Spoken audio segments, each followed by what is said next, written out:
Welcome to Monologues by Hassie, where I'm going to be dropping unsolicited brain dumps from the depths of my grey matter. I'll talk about life, money, society, and self-development, plus whatever else lies up there, whilst hopefully not getting cancelled in the process.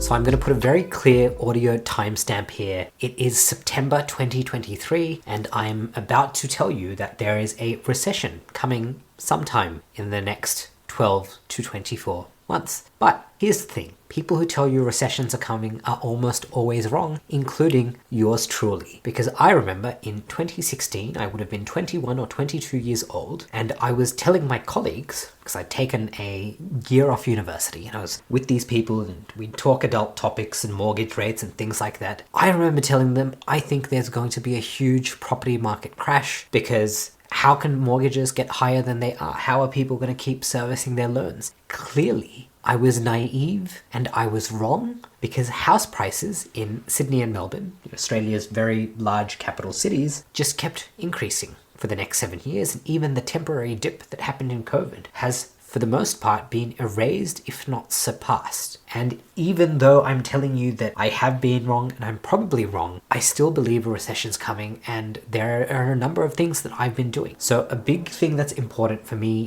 is, in general, financial independence, and the definition and the way I think about it is very different. It is less about, I think, retiring when you're 35 on a bunch of ETFs, but financial independence to me has been become more resilient to economic shocks, become more resilient to shocks that are localized to your workplace. You might get laid off. You might decide you want to leave your job. Can you afford to make less money? I think that's a very important question that everyone should try and answer for themselves. And if you can't answer, if the answer to can you afford to make less money is no, then maybe you want to make it one of your goals to figure out how you can earn less money and get by. Because I think that's a very important skill. Because again, not only do I think a recession's coming, but even if it doesn't come, by reducing your own personal burn rate, by becoming more efficient, by having a better grasp of your personal finances, I think that you create opportunities for yourself, opportunities to take on more risk, and potentially, if those are educated risks and you bring in the right attitudes and skills, there is the potential for greater returns than you might have gotten if you played it safer. So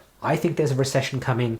Some of the big telltale signs when I look at America. Now, America, that's where all the big indices of the world are. The S&P 500, the NASDAQ, all of the big tech companies. Maybe if you're really fancy and you're not like me, you might be listening to this podcast using an Apple device. I personally don't, not anymore, but you might be. And all these huge companies are based in America, so there is an incredible amount of wealth that is domiciled in US dollars. But when I look at America today, when I look at America in the last 10 to 20 years, I don't see the rise of China and India inherently being a problem to America. But if you look at the social problems within the country, it seems to be a country that is almost pulling itself apart. And that is where I see the biggest threats in the American economy, but there are global forces there as well. Heavily indebted, there's many things going wrong, but I think the fact that Americans themselves have become their own enemies within their country is probably one of the biggest factors that could affect American and therefore global prosperity in the next 20 to 30 years. But then if I look across to these superpowers,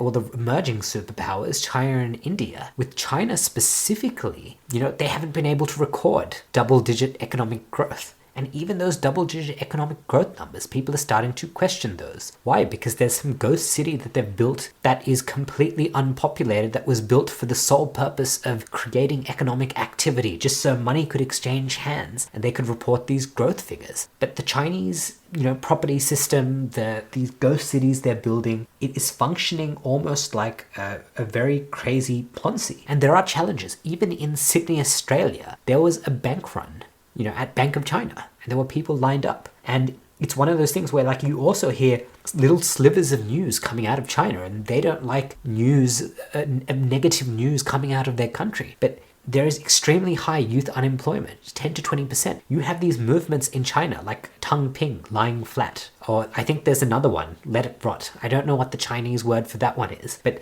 there are so many social problems where the young people are starting to realize that their system is inherently oppressive in a way that's if you think our systems are oppressive, and they're really not, because we still have options, right? The systems in China are not like that. All the dystopian shit that we put in our fucking sci-fi, they implement that, as government policy. Like George Orwell's 1984 is China, and the young people there are starting to wake up to that. They are becoming dissatisfied. They might have gotten rid of the one-child policy, but people are saying we can't afford to have children. And they've realized that the only reason the government wants them to have children is so that there are consumers who can suffer in the same way and work this 666, which I think is 6, or maybe it's 696. I can't remember which one, but it's something like working 6 hours or 6 days a week for 9 hours every day, maybe more. And that's kind of the standard working week. So it's, relatively unhealthy. But there's, huge youth unemployment problems in China. I think there's a lot of disillusionment amongst the youth, even those who aren't unemployed, that they can't further themselves in lives, that their system really is a bunch of, one half of it, there is corruption, but B, that for a lot of average citizens, there just isn't upward mobility. So people are giving up. And I think if China's economic engine slows down dramatically, if they go into a recession, every nation that is dependent on China, and Australia is one of those nations, and of course I'm talking to you from Australia, we're one of those nations that is heavily dependent on China. We're so dependent on them to purchase our imports, our agriculture, our minerals. And if their domestic consumption drops because they've got this system which is starting to crack at the seams, then that is incredibly problematic. So I think there's multiple factors, both in the, in Western society, when you look at USA, when you look at the UK and other parts of Europe, and also when you look at the emerging economies, when you look at China. And if China's struggling, there are going to be huge flow-on effects. So a country like Australia that has, avoided a recession, even though we are in a per capita recession at the moment, we've avoided, the technical definition of a recession, which is, I think, 2 quarters of negative GDP growth for the last 20, 25, 28 years. I'm not sure of the exact number. So I think all of that good luck is coming to an end. So in terms of what I personally am doing, here's the thing. I'm trying to bring a great mindset into this. Recessions are inherently going to be horrible events. There is so many negatives which arise out of a recession. But I think that for those who come prepared for that opportunity, well, exactly, I kind of just said it. There is going to be opportunity for those who are prepared. So my number one focus has been, what education can I take in? What skills can I develop? How can I broaden my knowledge base so that I can create and take advantage of opportunities should a recession come? And that's something I've been heavily investing in. The way I like to split this up is I invest a lot into becoming better at my 9 to 5. So for me, this is a software engineer. So I make sure that I'm working on skill sets either directly relevant to my job or relevant to the parts of software engineering and computer science that you need to seek other kinds of employment. So for example, something like data structures and algorithms, I've been making sure I've been focusing here. But an important thing is, I think a big pitfall that people fall into when they think about education is they focus on where they are now, and they stop focusing on where they want to be in the next 5 to 10 to 20 to 30 years. It's having that long time horizon. So what skill sets do you need to augment your current skill set or your current profession? Because chances are you're going to have many careers over your lifespan. And what you're doing today is not going to be the same thing that you're always doing. And so for me, I've been making sure that I'm getting exposure to things like public speaking, to different aspects of the law, intellectual property law, contract law, because I realized that a lot of software engineers are viewed by business types as commodities. They are generally not happy, for example, when wages have gone up for software engineers. I have heard executives complain that software engineers have been too expensive. And of course, tech is an area where you have these periods where everyone's on high salaries and then you have a bunch of layoffs and it changes. But ideally, you want to be prepared for the downturns. So during the upturns, you don't want to get into a mindset that everything is always going to be good. You want to be broadening your skill set. But the important thing is by me understanding contract law better and by understanding intellectual property law better, that's something that's very important for somebody who's in my career. Because as a software engineer, what I do is inherently creative, and ideally I want to own as much of the intellectual property I create. Now, of course, I might enter into agreements with an employer where I work for them for a salary, and in that domain, they own any intellectual property I create because that's part of the business. But outside of that, I want to make sure I own my own intellectual property. And by being somebody who has been reading up on contract law, who has been reading up on intellectual property law, I was actually able to get the contracts for all of the engineers and data analysts at work, the tech people in my company, changed. Because I said, well, the current intellectual property law clause in our contracts is unfair. Why should you own what I do on the weekend in a domain that is completely unrelated to our core business? And I was able to get every single person's contract amended. So you see what I mean? Even if you believe you're in a particular skill set, there might be value from you broadening your skills and going into areas that maybe won't immediately serve you today, but they might have some benefit in the medium to long term. So make sure you're investing in your education, number one. The second thing is, while times are good, make sure you're building in rest. And that's counterproductive, or it might be counterproductive to some people, but I'm somebody who's always kind of pushing myself. I go to work, I have a very intensive job, and I try to learn after work. I learn on the weekends, I'm working on projects. So it is important for me to schedule in rest. And for the next 2 weeks, I'm going to be in Paris. So I'm going to be having an incredible holiday and not taking my laptop with me and not thinking about work. I'm going to be eating all sorts of croissants and really just relaxing. I'm going to be reading books, going to museums, indulging my historical curiosities.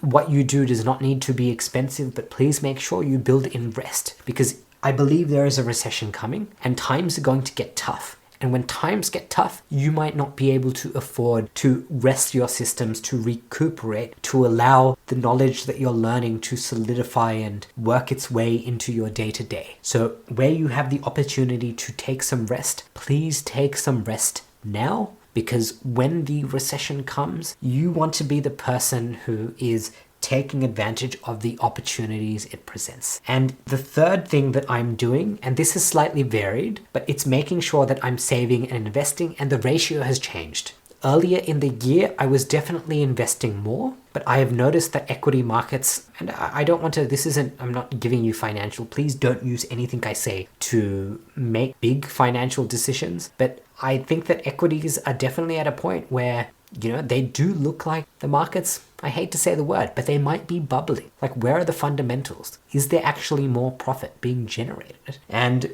it's one of these things where I personally have mentally reconciled with the fact that my portfolio will be slashed by 50%. That I need to be the type of investor who will be happy to see a 50% drop in my equity portfolio. And here's the reason I'm saying that. Because I want you to understand that I'm actually not planning on selling anything.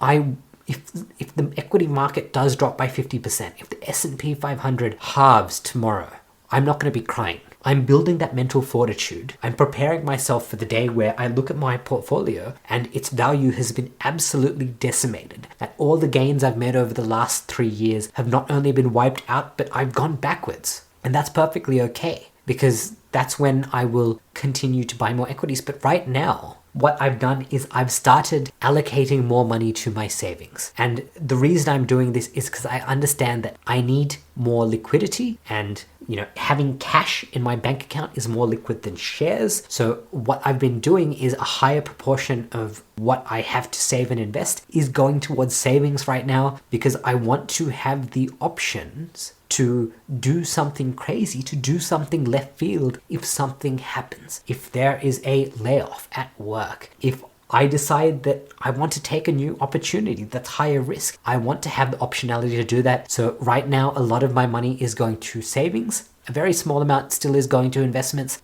and I'm not selling down any investments. but I am preparing them mentally, getting ready for them to fall. But a big portion of my money is going into my emergency buffers so I can create optionality to take advantage of the opportunities when the recession comes. And these opportunities could be simply buying assets at a significantly lower price. So when assets are distressed in the equities markets, I can potentially buy at a lower cost basis, which is going to be great. But that's not really what I'm focusing on. I want to have the optionality so that I can do things that, would not typically be expected.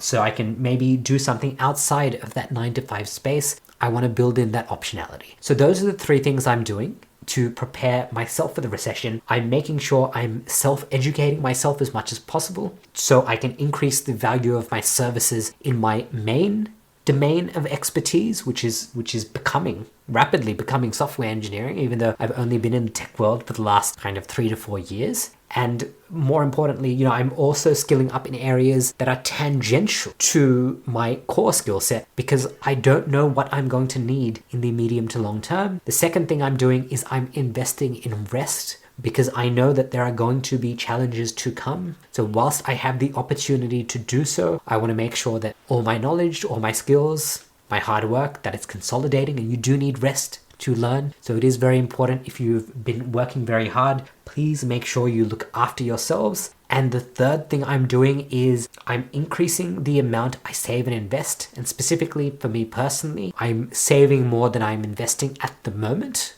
That has not always been the case. If you spoke to me 3 years ago, all of my money would have been going into the markets. But because I do see the value of increasing my emergency buffers so I can sustain myself without work for a prolonged period, it is very important for me at the moment to make sure that there is a very, very healthy, emergency fund, or, really just a little bit of fuck you money, so that if the economy, if my workplace decides to say, Hassie, it's time for you to go, we're shaking things up, then I'm going to be the person who happily walks out the door because I know that I've looked after myself financially, I've got the money, I'm well rested, I'm prepared to take on the challenges, and I've increased my skill set. So to everyone listening to this, I wish you great success on all your endeavors.